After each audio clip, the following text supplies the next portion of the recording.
Bienvenidos a este análisis. Hoy vamos a sumergirnos de lleno en un desglose secular verdaderamente fascinante del libro más leído del mundo, y lo haremos a través de la brillante lente analítica de Isaac Asimov. Hay muchísimo contenido interesante que desgranar hoy, así que vamos directos al grano. Pensemos en esto por un segundo. ¿Y si las historias místicas más famosas de la humanidad fueran, en realidad, un simple mapa de geografía política antigua?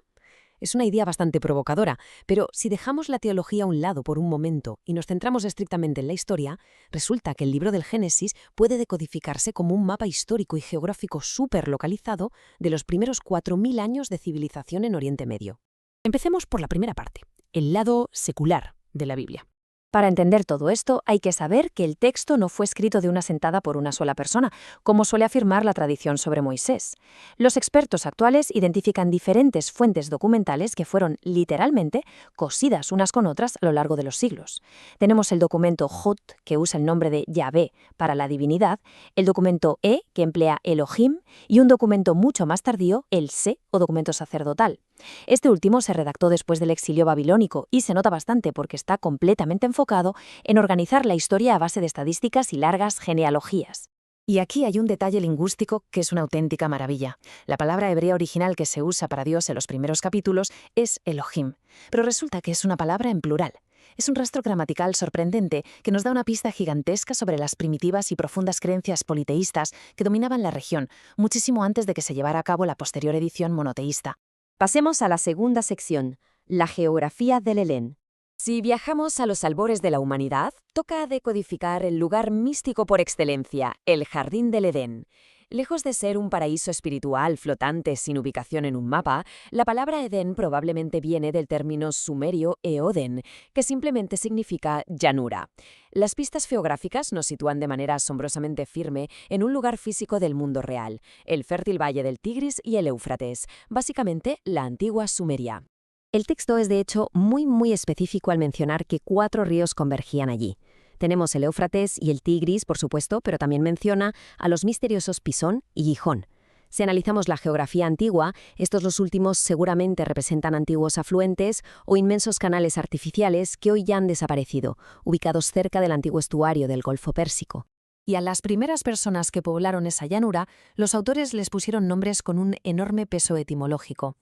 Adán, sencillamente, significa humanidad o género humano en general, y Eva, que proviene de la raíz hebrea Havda, está estrechamente ligada a la palabra vivir. Así que más que nombres propios convencionales, funcionaban como títulos universales. Entramos en la tercera parte, inundaciones y mitos sumerios. A medida que la narrativa cuenta cómo la humanidad abandona el Edén, empieza a reflejar un cambio histórico gigantesco, el mismísimo inicio de la agricultura y las brutales tensiones sociales que eso conllevó.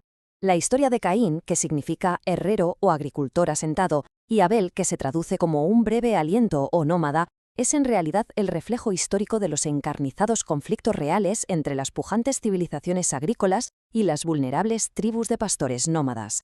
Antes del gran diluvio, los textos afirman que los patriarcas vivían la increíble cantidad de casi 1000 años. Sin embargo, el patriarca Enoc tiene una esperanza de vida súper específica, exactamente 365 años. Y esto no es ninguna casualidad matemática al azar. Es una pista clarísima que encaja al milímetro con el año solar, lo que sugiere fuertemente que estamos ante los restos de un mito solar babilónico mucho más antiguo. En cuanto al famoso relato mundial del gran diluvio, las realidades geográficas apuntan a que fue un desastre masivo, sí, pero totalmente localizado en las llanuras de Sumeria. Pudo ser una devastadora inundación fluvial, posiblemente empeorada por un maremoto provocado por el impacto de un meteorito en el Golfo Pérsico. Lo más fascinante es que este relato es casi un calco de la gran epopeya sumeria de Gilgamesh, que es muchísimo más antigua. Por cierto, después de la inundación, el Arca de Noé no aterrizó en un pico geográfico concreto llamado Monte Ararat, en contra de la creencia popular. En realidad, los textos apuntaban al antiguo y vasto reino montañoso de Urartu, en la actual zona oriental de Turquía. Fue simplemente el parecido fonético lo que acabó creando esta gran confusión con el paso de los milenios. Avanzamos a la cuarta sección, los imperios detrás del texto. Después del diluvio, el panorama geopolítico se dibuja a través de los descendientes de Noé. Pero ojo, esto no representa líneas raciales o lingüísticas, sino pura geografía política.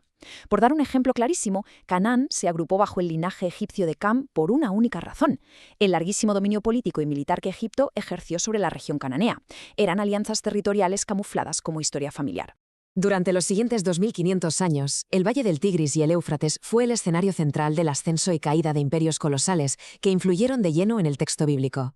Desde las ciudades sumerias y el primer gran imperio acadio, pasando por el esplendor amorreo de Babilonia, hasta llegar a la imparable y temida maquinaria militar de los asirios. Todo este turbulento contexto histórico nos ayuda a descifrar a personajes como el rey bíblico Nemrod.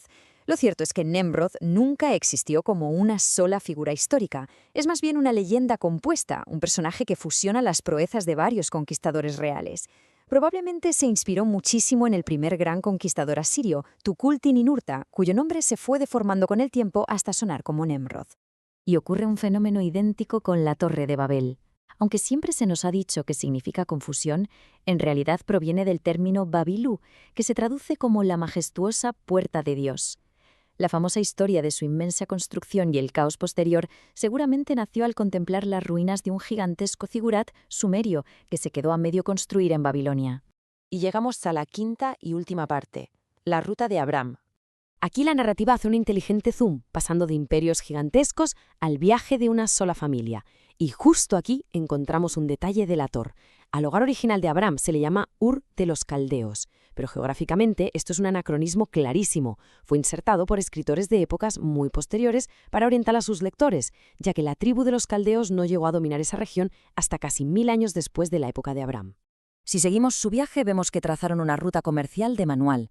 Fueron bordeando la media luna fértil para esquivar el letal desierto de Arabia. Abraham migró desde la decadente ciudad de Ur hacia el crucial nodo comercial de Harán en el norte, luego bajó por las costas hacia Canaán y finalmente descendió a Egipto, una verdadera superpotencia de la antigüedad, protegida de las hambrunas crónicas, gracias al ritmo natural y predecible del río Nilo. En definitiva, el análisis secular de Asimov pone sobre la mesa algo verdaderamente revelador. Debajo de toda esa densa superficie teológica, el Génesis funciona como un registro histórico de un valor incalculable. Es una cápsula del tiempo literaria que captura inmensos saltos tecnológicos, recuerda catástrofes naturales devastadoras y traza las complejas realidades geopolíticas de la antigüedad. Lo cual nos deja con una reflexión final sumamente intrigante. Si lugares legendarios como el Jardín del Edén y la Torre de Babel son en realidad coordenadas en mapas antiguos y ruinas de templos de imperios caídos, ¿qué otra historia humana, genuina y real, está esperando a ser decodificada, oculta a plena vista en los textos sagrados que mejor creemos conocer? Es una pregunta fantástica para seguir investigando. Gracias por acompañarnos en este profundo análisis.